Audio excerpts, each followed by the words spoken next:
Okay, so today we have the Electriq CD10L Dehumidifier. This beauty. CD10L, which is compressor dehumidifier 10 litre. So, again, I haven't got one to unbox. I've actually been using this for over a year. So obviously I don't have the box anymore, so no unboxing, but you will get a good review because I've used it, tested it, been through the motions with it. So first of all, let's just talk a little bit about build quality. Overall build quality, good. Yeah, quite impressed actually. This is at the cheaper end of the dehumidifier sector of the market, and I kind of didn't have much hopes for the build quality, but it's all good and sturdy. It's got good rubber feet on it, which helps to dampen noise. Everything feels quality. There's no sort of jankiness about it. The only one thing I'd say is the handle's probably a little bit under-engineered, and it does, I think, refer to that in the instruction manual. So yeah, build quality overall pretty good. Effectiveness, again, good, does the job. I had quite a bad damp problem in my flat, and what I found was that there was kind of surface mould appearing around, for example, the back of sofas, things like that, and on walls near windows. And no matter how many times you cleaned it away, even using the kind of bleach sprays and things like that, it just kept coming back. And since I've had this, I've not had that problem at all, and I've also found some other benefits from having a dehumidifier. So in terms of effectiveness, it's a good unit. It'll fill that cartridge twice a day if you leave it on constantly. I'll tell you the actual specifications for that cartridge in a while. I think it might be 2.5 litres, and I think what they're saying is that it's capable of pulling 10 litres per day out of the air, but I'll check that for you and we'll come back to that. Okay, now onto the functionality. So it's got some quite cool features on it, which I will explain to you now. So here's the control panel. We have power button here, mode. There are two modes: an auto mode in which it will aim for a certain humidity, and after it reaches that humidity it will turn off, and then when the humidity rises again it will come back on again automatically. It's good mode. And then laundry mode, where basically it just stays on constantly and aims for the lowest humidity content that it can get to, which is 50%. So that's for putting it in a room with a load of laundry that needs to drip dry or whatever, and it'll just keep working until, you know, everything's dry. That's how you set the target humidity. You can't quite see it because it's not lit up at the moment, but above this display here, that light will come on and it will beep when the cartridge is full. We have a high and a low mode, so that's just high speed, low speed fan. We have a clean function, which is for if you want to store it and maybe you don't need it throughout summer or something like that, you're going to put it away. You want to use that clean function first. And we also have a timer function, which I've never used, but obviously that will turn it off after a certain amount of time has passed. So yeah, functionality is pretty good, to be honest. It's simple, but it does everything it needs to do. I don't think a dehumidifier needs to be any more complex than that. Yeah, it's good. So noise levels. Well, again, I haven't got anything to compare it to. I actually leave this on in the room where I'm sleeping at night oftentimes, and I'm able to sleep through it, but I guess some of that would depend on how much of a heavy or light sleeper you are. So it does make some noise. Now, with it being a condenser, it's basically got the same sort of apparatus that you would find in a mini fridge, so you get that type of noise. intermittently, because it doesn't need to compress all the time. It compresses, bleeds, compresses, bleeds. And then obviously the fan noise. So what I find is that if I have it on high, sometimes that can disturb my sleep. Not that it will wake me up, but it will certainly, as I'm drifting off to sleep and it kicks in, I can hear it and I'm aware of it. Whereas if I leave it on the low function, it tends to not really bother me. So noise levels, it's going to make some noise. And if you're a light sleeper or you're easily annoyed by sort of background noises, you know, it's probably not going to be wanting to be in the room where you are. But it's just an inevitability of a dehumidifier. Ultimately, it's going to make some noise. Okay, so that's the noise levels covered. Aesthetics, well, you can see yourself. It's actually quite a nice unit. It's quite well designed visually, you know. It's not ugly.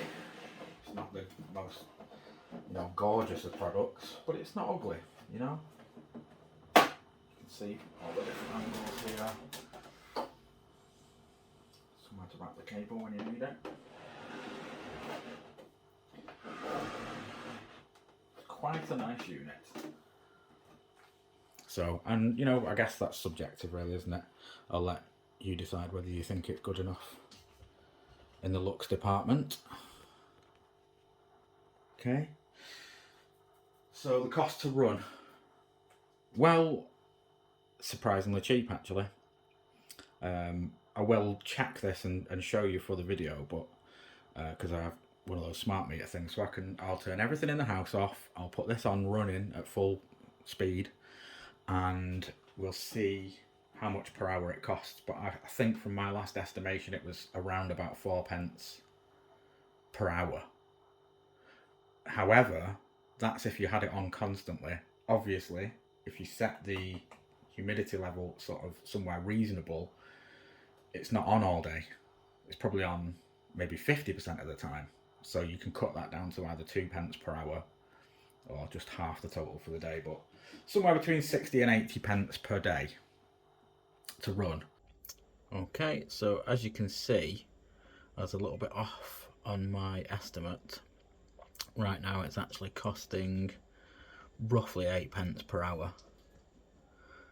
I guess maybe my estimate was before, you know, the energy companies in the UK decided to get rich off our backs. Either that, or it's because it's been turned off for a while, and when it first comes on it will need to run the compressor element. So I guess there's going to be times when it's kind of the compressor's full, maybe the cost per hour is slightly lower. But yeah, even if it was sort of 8 or 7p per hour, because I do have a light on, and I think there's a couple of other items that are asleep rather than actually switched off at the wall, which might be giving us a pence or two per hour. But yeah, basically, let's call it sort of 7 to 8p per hour at the current energy costs in 2023. Now, while that might seem expensive, just consider how much money you might save in terms of damage to your property from damp, cleaning from damp, and just the overall benefits, I think, personally, are worth the sort of 60 to 80p per day that it costs. Also, the cost of a new filter. So if we just turn it round here, now you can see we have a removable filter. This is a charcoal filter, so you can hear inside it has particles of charcoal, and these can be replaced. So I think what happens is you pull, there you go, yeah, you pull this out. So you can actually buy replacement filters. I'm not sure how much they are, but I'll find out and put it on the video. Other than that, you can actually just clean it, and it has got instructions in the manual of how to clean this carbon filter. What I often do is I'll just, if I'm hoovering, I'll just run the hoover over the back of it.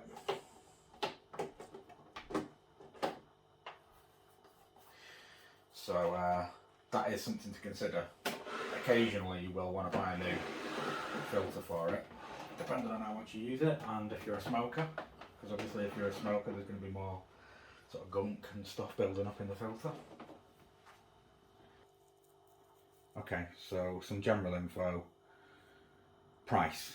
So right now I'm finding it for £129.98, £130 in the UK, which is what I paid for it over 12 months ago.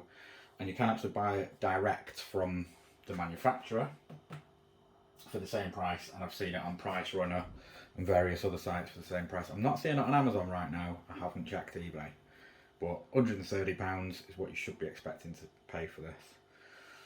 Size, so it's 256mm, which will be depth. Sorry, no, 256 will be width, 203mm depth, and 415mm height. I'm just going to find something to give you a bit of scale. So let's use that. So that's how it stacks up next to a bottle of milk. So you get a kind of idea for the size.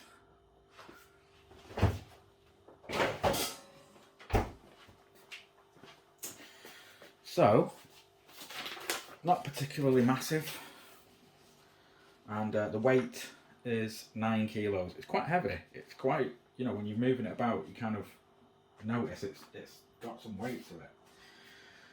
So, that's everything with regards to the review so far. I don't think there's anything I've not touched on, but what I'll do in a moment is I'll give you a bit more info about how to get the most out of the product, and just some information about dehumidifiers in general. So something I didn't mention when we discussed the aesthetics was this window, which allows you to see how much liquid is in there. And here are some features from the instruction manual. So it says easy to use controls. Yes, I'd say that's true. Easy to carry around handle, to some extent. Great for up to 3-bedroom houses. I personally would think that's stretching it a little bit. I think you'd probably want something slightly larger for a 3-bedroom house, or potentially say 2 of these things. It's a cost-effective way to combat mould, condensation and damp. I would say that's definitely true. Laundry mode dries laundry more efficiently than a tumble dryer. That's definitely true, and I'm going to do some details on that later. Might even see if we can figure out what the cost versus a tumble dryer actually is. It says designed to complement any modern space. Yeah, okay. Intelligent CPU controlled digital humidistat with 30 to 80% RH and room humidity display, which is the center display there. Easy to remove front tank with water level indicator, yes. Tank operation or permanent drainage option with splash proof tank. Yes, I forgot to mention this. Okay, so you can fill this tank up and use it like that, where it doesn't need to be connected to a drain or anything. Or comes with a silicone hose which can be connected to this, and if you connect it to that, you can just leave it to run indefinitely, and you'll never need to empty the chamber. So in my case, I have actually a wet room bathroom. So what I can do is I can put sort of laundry in there, put the hose on, and just leave it and forget about it. I don't have to empty it at all. As you can see, it's dragged some dust in there. And also, as you can see, we have a cable wrap and a place to store the plug, so it's quite nice in terms of being able to store it.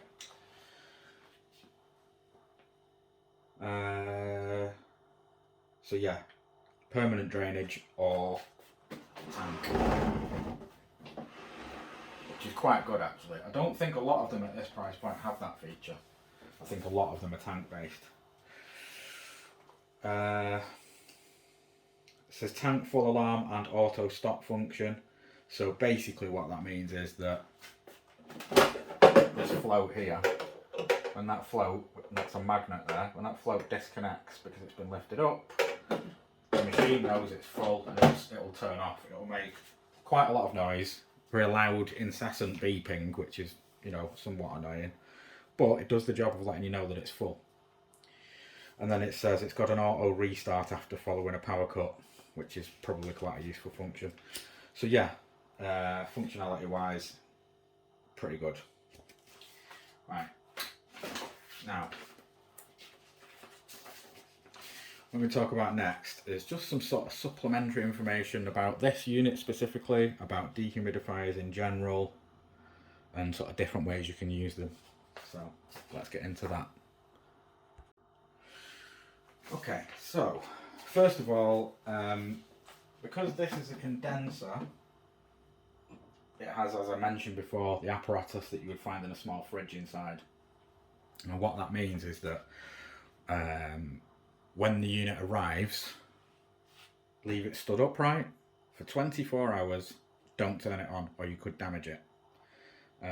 My courier, who brought this one for me, very helpfully brought it in a box. The box that it comes in has an arrow on each side saying this way up. Guy just left it on my front doorstep upside down, so thanks very much for that, whichever courier that was. So yeah, when it arrives, you're going to want to, as excited as you may be, like I was, I can tell I'm aging a little bit here because I'm getting excited about things like dehumidifiers rather than like motorbikes and stuff. When it arrives, resist the temptation to turn it on. Just leave it upright 24 hours and that'll look after it. Okay, so that's one thing we needed to cover. Second thing was, don't set if you're using it in a room that you either sleep in or spending time, say your living room, and it's a room that you're spending time in, I wouldn't go lower than about 70 or 65% humidity. I set it to 50% and woke up in the middle of the night with a sore throat and cracked lips.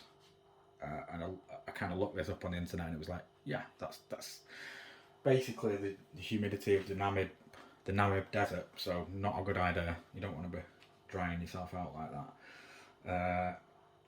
So, ways to use it, how to use it, how to get the best out of it. So, as discussed in the manual, it says it'll work for up to a 3-bedroom house. Well, I can tell you that in my small 1-bedroom flat, I do move it between rooms. So I'll move it from the living room into the bedroom and then use it in the bathroom after a shower or if I'm drying laundry. And what I'll find is that if, say, I can see some condensation on the windows in, say, the bedroom, and I'm using it in the living room and I leave all the doors in the flat open, we're still not seeing a disappearance of the moisture that's on the windows in the bedroom. Now, I'm sure if you left it on at 50 for 2 or 3 days with maybe nobody in the flat, then the entire flat would dry out. But for general day-to-day use, I would say, that's not going to clear a 3-bedroom house, every room. So you're going to want to move it about from room to room. That's what I think is the best way to use a dehumidifier like this, is you move it where it's needed at the time. Even sometimes if I'm cooking in the kitchen and it's particularly cold outside, I don't want my fan on because it's just wasting energy, all that heat's going out of the house. So what I'll do is I'll actually bring the dehumidifier into the kitchen and use it to pull all the moisture from cooking out of the air. The other ways you can use it obviously is for laundry, and it is very good, surprisingly good and surprisingly quick for laundry. You'd think, well, it's not generating any heat, so how's it drying the clothes? But honestly, I was actually surprised at how quickly that dried clothes without any heat added. So yeah, pretty good for that. Put it in the bathroom after you've had a shower, and you can use it for like problem areas. So for example, in my hallway, I had a patch above the front door where there was clearly moisture getting in. And what I did was I just left it for like 2 weeks on constantly in that area. And that was quite effective. So oh look, it's just kicked on. So what you want to do is if you've got a problem area, a room that's very damp, you're kind of going to use it for 2 or 3 weeks, possibly longer, to really dry that room out. After that, you'll only need maintenance doses. You'll only need to bring it in occasionally. But if you've got somewhere that's really damp, you could leave it in there for quite a few weeks and let it just gradually draw all of the moisture out of the walls, etc., and eventually you'll have a nice dry room and you'll get rid of all your mould and stuff like that. Okay, and I think that is it. Would I recommend this product? Yes, definitely would recommend it. I've been using it every single day. It's been on basically every single day for about half the day, because I don't have it on constantly, except sometimes it's on from laundry, so it, probably more than half of each day it's actually ticking over, pulling air through. And thus far I've not actually cleaned. It says in the manual I think it's every 2 or 3 months to clean the filter. I haven't cleaned the filter with water. All I've actually done is hoovered it several times, and it's still being effective, it's still doing its job. So, you're not going to have to do that too often.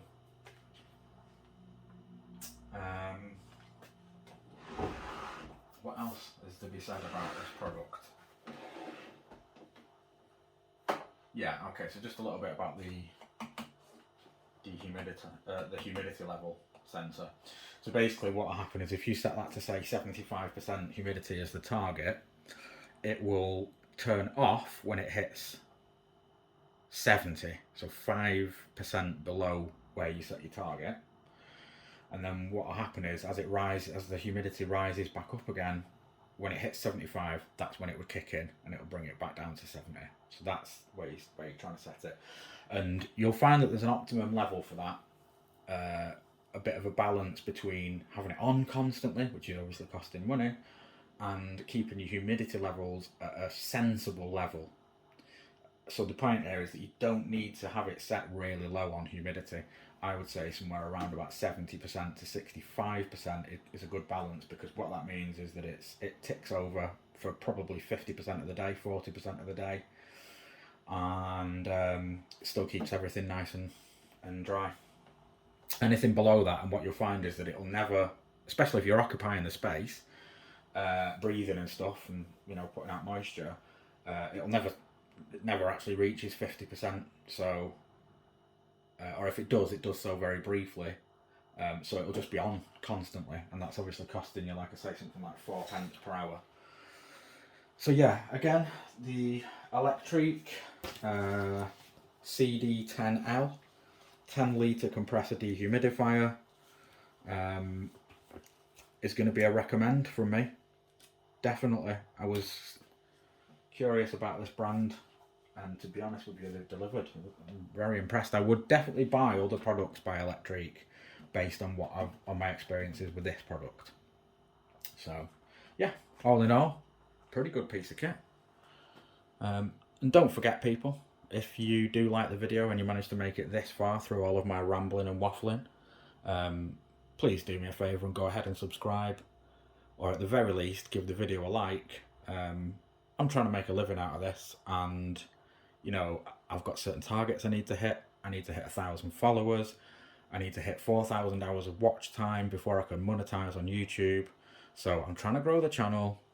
If you want to help somebody out, help a brother out, please just go ahead and subscribe. And what happens then is it doesn't cost you anything, but it means you'll get a notification when I've made a new video and uploaded it. And I'm going to be reviewing lots more products. It's an ongoing process. And I'll also do videos on request. So if you've subscribed, you can send me a message, ask me to review a specific, or leave a comment. You can ask me to review a specific piece of kit, or do a video on a specific subject. So again, thanks very much for watching, and hope you enjoy the rest of your day. Bye.